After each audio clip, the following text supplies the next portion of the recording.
Hi friends, this is Nivita. In the video 11th standard physics page number 139 kinetic friction இந்த topic தான் பார்க்க போகிறோம். இதில் என்ன கொடுத்துருக்காங்க அப்படின்னா நம்ம நேர்க்குனே பார்த்தோம் ஸ்டாட்டிக் ஃப்ரிக்ஷன் அப்படிங்கிறது என்னென்னா இப்போ ஒரு ஆப்ஜெக்ட் இருக்குது அப்படின்னா நான் ஒரு ஃபோர்ஸ் எக்ஸ்டர்னலாக ஒரு ஃபோர்ஸ் கொடுக்குறேன் அப்படின்னா இந்த கீழே இருக்கிற கிரவுண்டும் அதுக்கு ஆப்போசிட்டாக ஒரு ஃபோர்ஸை கொடுக்கும். ஸோ அது என்ன செய்யாது, நகர்த்தாது. ஸோ அது நகர்த்தாத அந்த ஒரு எக்ஸ்டென்ட் வரைக்கும் இருக்கிறதா ஸ்டாட்டிக் ஃப்ரிக்ஷன். ஸ்டாட்டிக்னா என்னது எப்படி இருக்கோ அப்படியே இருக்கிறதா ஸ்டாட்டிக் ஃப்ரிக்ஷன். ஸோ அதுக்கு ஆப்போசிட்டாக நம்ம இன்னும் கொஞ்சம் எக்ஸ்ட்ராவாக ஃபோர்ஸ் கொடுக்கும்போது அது நகருது இல்லை. ஸோ அப்போவும் எனக்கு ஒரு ஃப்ரிக்ஷன் ஃபோர்ஸ் வந்து கீழே ஆக்ட் ஆகிட்டே இருக்கும். அதை தான் நம்ம கைனெட்டிக் ஃப்ரிக்ஷன் அப்படின்னு சொல்லுவோம். ஓகேவா? If the external force acting on the object is greater than the maximum static force. Static ஃபோர்ஸ்னால் அது அப்படியே வச்சிருக்கிறதுக்கு ஒரு ஃப்ரிக்ஷன் ஃபோர்ஸ் யூஸ் ஆகும். ஸோ அதை விட கிரேட்டராக நம்ம ஒரு எக்ஸ்டர்னல் ஃபோர்ஸை கொடுக்கும்போது அந்த ஆப்ஜெக்ட் வந்து ஸ்லைட் ஆக ஆரம்பிக்கும், நகர ஆரம்பிக்கும். இந்த ஆப்ஜெக்ட் வந்து ஸ்லைட் ஆகும்போது அந்த சர்ஃபேஸ் வந்து இன்னொரு ஃப்ரிக்ஷன் ஃபோர்ஸை வந்து எக்ஸர்ட் பண்ணும். அதுதான் வந்து கைனெட்டிக் ஃப்ரிக்ஷன் அப்படின்னு சொல்கிறது. அல்லது அதை வந்து ஸ்லைடிங் ஃப்ரிக்ஷன், டைனமிக் ஃப்ரிக்ஷன் அப்படின்னு சொல்லுவாங்க.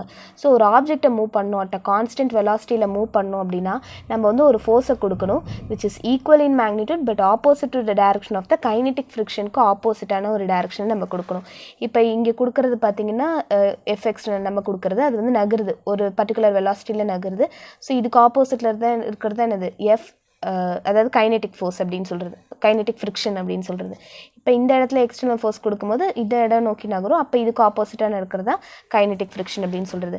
எக்ஸ்பெரிமெண்டலாக இதோட மேக்னிடியூட் எதுன்னு கண்டுபிடிச்சிருக்காங்க அப்படின்னா கைனெட்டிக் ஃப்ரிக்ஷனோட வேல்யூ வந்து நியூகே இன்டூ என் அப்படின்னு சொல்லியிருக்காங்க. நியூகே அப்படிங்கிறது என்னது, கோஎஃபிஷியன்ட் ஆஃப் கைனெட்டிக் ஃப்ரிக்ஷன் அப்படின்னு சொல்கிறது. என் அப்படிங்கிறது normal force exerted by the surface on the object அப்படின்னு சொல்லலாம். இப்போது என்னன்னு சொல்லியிருக்காங்க அப்படின்னா நியூகேவோட வேல்யூ எல்லா ஆப்ஜெக்ட்க்கும் மெஷர் பண்ணி பார்க்கும்போது நியூகேவோட வேல்யூ வந்து லெஸ் தேன் நியூஎஸ்ஸாக இருக்கான். நியூஎஸ்னா என்னது, கோஎஃபிஷியன்ட் ஆஃப் ஸ்டாட்டிக் ஃப்ரிக்ஷன், இது கோஎஃபிஷியன்ட் ஆஃப் கைனெட்டிக் ஃப்ரிக்ஷன். இப்போது இது என்ன சொல்லுது அப்படின்னா this implies that starting of the motion is more difficult than maintaining it. இப்போ யோசிச்சு பாருங்களேன், நீங்கள் ஒரு பெரிய பொருள் இருக்குது, அது தள்ளுறீங்க, ஆனால் ஸ்டார்டிங்கில் வந்து உங்களுக்கு ரொம்ப கஷ்டமாக இருக்கும், ஆனால் அதுக்கப்புறம் தள்ள ஆரம்பிச்சிட்டிங்கன்னா அது வந்து போயிட்டே இருக்கும். கரெக்டாக அந்த தள்ளுறீங்க அப்படிங்கிறது வந்து நியூகேன்னு வரும், கைனெட்டிக் ஃப்ரிக்ஷன், அந்த கோஎஃபிஷியன்ட் ஆஃப் கைனெட்டிக் ஃப்ரிக்ஷன் அது பேஸ் பண்ணி வரும்.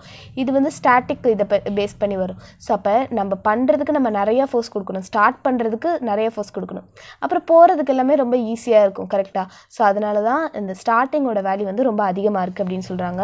இப்போது இந்த ஸ்டாட்டிக் ஃப்ரிக்ஷனுக்கும் கைனெட்டிக் ஃப்ரிக்ஷனுக்கும் என்ன டிஃப்ரென்ஸ் அப்படின்னு பார்த்தீங்கன்னா ஸ்டாட்டிக் ஃப்ரிக்ஷன் அப்படிங்கிறது ஸ்டார்டிங் ஆஃப் த மோஷனை வந்து அப்போஸ் பண்ணுறது. இது வந்து என்ன பண்ணும் அப்படின்னா ரிலேட்டிவ் மோஷன். இப்போ ஒரு ஆப்ஜெக்ட் வந்து ஒரு சர்ஃபேஸ் மேலே நகர்ந்துட்டு இருக்கும்போது அதை அப்போஸ் பண்ணிச்சு அப்படின்னு சொன்னால் அதை தான் நம்ம கைனெட்டிக் ஃப்ரிக்ஷன் அப்படின்னு சொல்லுவோம். ரெண்டுமே வந்து independent of surface area of the contact தான். எவ்வளோ சர்ஃபேஸ், இப்போ பேப்பர்னு இருக்குது, பேப்பர் வந்து நிறைய சர்ஃபேஸ் வந்து ஆக்குப்பை பண்ணியிருக்கு, பட் அதை நகர்த்துறது எனக்கு ஈஸி தானே. அதுவே வந்து ஒரு குண்டான ஒரு பால் ரொம்ப சின்ன ஏரியாவில் இருக்குது அப்படின்னா அதை நகர்த்துறது வந்து எனக்கு ரொம்ப கஷ்டமாக இருக்கும். ஸோ அதனால் அது வந்து area of the surface area of the contact depend பண்ணியில, அது வந்து அந்த மாஸு அதை மாதிரி டிபெண்ட் பண்ணி தான் இருக்குது. ஓகேவா? ஸோ நியூஎஸ் அப்படிங்கிறது அந்த கோஎஃபிஷியன்ட் ஆஃப் ஸ்டாட்டிக் ஃப்ரிக்ஷன் எதை டிபெண்ட் பண்ணியிருக்கு அப்படின்னா nature of the materials in mutual contact. So அந்த ஆப்ஜெக்ட்டும் அந்த சர்ஃபேஸும் எப்படிப்பட்ட ஒரு மெட்டீரியல் இருக்குது அதை டிபெண்ட் பண்ணியிருக்கு.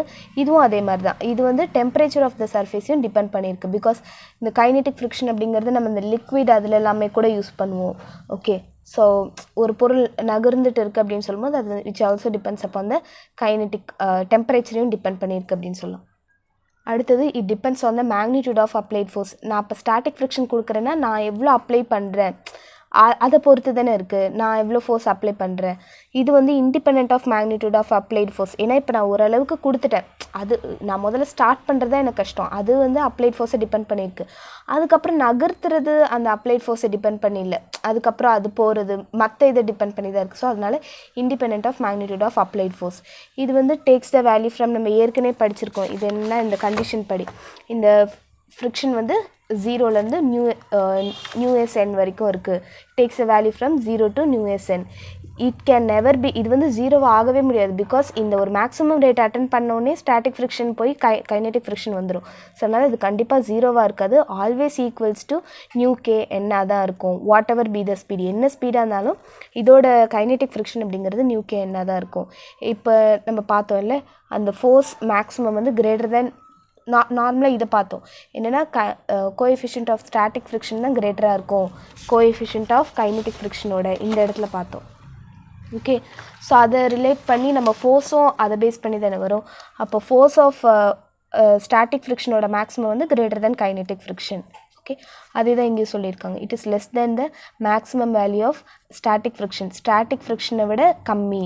ஓகே, இதில் வந்து the coefficient of kinetic friction வந்து is less then the coefficient of static friction அப்படின்னு சொல்லியிருக்காங்க. இதே தான் இங்கே சொல்லியிருக்காங்க. இப்போ நம்ம வந்து variation of static and kinetic friction வந்து நம்ம ஃபோர்ஸை கொடுக்குறதுனால அது எப்படி மாறுது அப்படிங்கிறத கிராஃபிக்காக ரெப்ரசென்ட் பண்ணியிருக்காங்க. இது நல்லா பாருங்கள். இப்போ நான் ஒரு பர்டிகுலர் ஃபோர்ஸ் கொடுத்தேன்னா அதே அளவுக்கு அந்த ஸ்டாட்டிக் ஃப்ரிக்ஷனும் அதிகரிக்கும். நான் எவ்வளோ ஃபோர்ஸ் கொடுக்குறேனோ இது வந்து உங்களுக்கு எப்போ புரியும் அப்படின்னா அந்த ஸ்டாட்டிக் ஃப்ரிக்ஷன் அந்த வீடியோ பார்த்துருந்தீங்கன்னா தான் உங்களுக்கு புரியும். ஓகே, ஸோ நான் எவ்வளோ ஃபோர்ஸ் கொடுக்குறேனோ அது வரைக்கும் அப்படியே போயிட்டே இருக்கும். அதனால தான் இங்கே ஒரு ஸ்ட்ரெயிட் லைன் வருது. ஓகே, இது என்ன மெஷரில் இருக்கோ அதே மெஷரில் தான் இது இருக்கும். ஒரு பர்டிகுலர் லெவலுக்கு வந்ததுக்கப்புறம் இந்த ஸ்டாட்டிக் ஃப்ரிக்ஷன் மேக்ஸிமம் அட்டைன் பண்ணிடும். அதுக்கப்புறம் என்ன ஆகிடும், அந்த பாடி வந்து மூவ் ஆக ஆரம்பிச்சிடும். கரெக்டாக? அப்புறம் எனக்கு என்ன தேவையில்லை அப்படின்னா அவ்வளோ ஃபோர்ஸ் தேவை கிடையாது. அதனால தான் எனக்கு என்ன ஆயிடுச்சுன்னா இது வரைக்கும் அதிகமாக இருந்தது அப்படியே குறைஞ்சிருச்சு. ஓகே, அந்த பாடி வந்து இது வரைக்கும் வந்துருச்சு. இது வரைக்கும் அட்டென்ட் பண்ணிட்டதுக்கப்புறம் எனக்கு என்ன ஆகிடும், அந்த பாடி வந்து அவ்வளோ ஃபோர்ஸ் தேவை கிடையாது. அதனால் இது கம்மியாகிடுச்சு. கம்மியாகி அதுக்கப்புறம் ஒரு ஸ்ட்ரெயிட்டான ஒரு ஃபோர்ஸ் தான். அப்படி ஃபஸ்ட்டு நம்ம ஒரு ஆப்ஜெக்ட் இருக்குது அப்படின்னா இதை நம்ம தள்ளுவோம் அப்படியே ஒரு பர்டிகுலர், அதுக்கப்புறம் தள்ள ஆரம்பிச்சுட்டு அப்படியே போயிட்டே இருக்கும்ல. ஸோ அதனால் அதுக்கப்புறம் எந்த விதமான சேஞ்சஸுமே இருக்காது. அந்த எக்ஸ்டர்னல் ஃபோர்ஸ் வந்து அதிகமாகிட்டே இருக்கும். நம்ம வந்து ஒரே விதமான அந்த ஒரு கைனெட்டிக் ஃபோர்ஸ்லேயே அப்படின்னு சொல்லலாம். ஓகே, இதில் என்ன சொல்கிறாங்க அப்படின்னா static friction increases linearly with the external applied force. இந்த ஸ்டாட்டிக் ஃப்ரிக்ஷன் லீனியராக இன்க்ரீஸ் ஆகுது இந்த அப்ளைடு ஃபோர்ஸ்க்கு இதுவாக till it reaches the maximum value reach பண்ணிட்டதுக்கப்புறம். If the object begins to move, அப்போ அந்த ஆப்ஜெக்ட் மூவ் ஆக ஆரம்பிச்சிருச்சுன்னா கைனெட்டிக் ஃப்ரிக்ஷனுக்கு போயிடும். ஸோ அந்த கைனெட்டிக் ஃப்ரிக்ஷன் வந்து ஸ்லைட்டாக கம்மியாக இருக்குது, slightly less then the maximum static friction. Note that the kinetic friction is constant and it is independent of applied force.